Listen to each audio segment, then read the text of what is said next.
This is the Ipow no bark training shock collar for dogs. I want to show you what's included in the box here.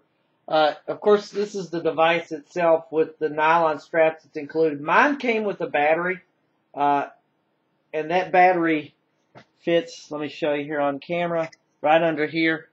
I know some reviews have said that theirs didn't include a battery. Mine included a battery. So I don't know if they're including them all now with their devices or whether it's just kind of hit and miss. In addition to that, it includes the instructions, which are not that great. They could be a lot better, especially when they detail, putting this thing together and what some of these pieces are for. There's also two pairs, different sizes of these little, I don't know if you call them prongs or metal or whatever, that you attach onto the back of the collar here, and I'll show you that. They screw in on the back, one on each side. This is supposed to make contact with the dog's skin for the shock purpose.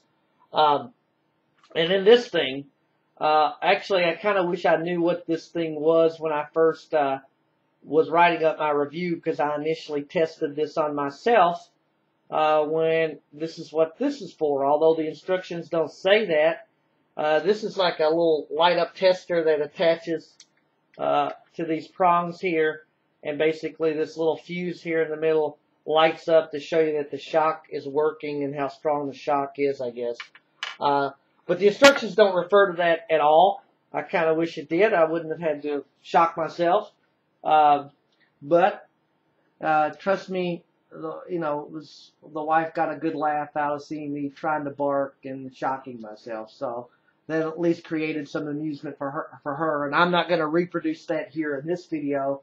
But trust me, it was amusing. Assembly, though, is not too bad once you kind of figure out what the parts are supposed to do, and once you figure out that this fuse thing, this tester, is not part of installation. The one thing I kind of wish there's no on-off switch on this. It just basically has a plus and minus and a little LED to indicate the shock. The plus and minus indicate the strength and sensitivity of the device itself. We tested this, of course, like I said, on me and on my neighbor's dog.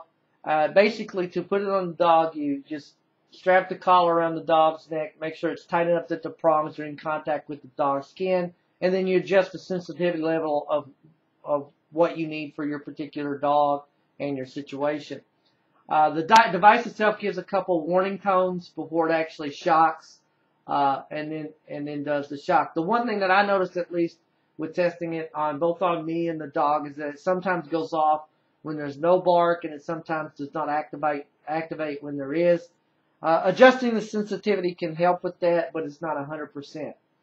But I will say it has helped with my neighbor's dog's barking. Overall, for the price, this is okay for training. From what I understand, none of these devices are really perfect, but again, what hurts this is the instructions could be better. There could be an on-off switch and a little bit better reliability in detecting the bark versus not having a bark. I give this overall 3 stars.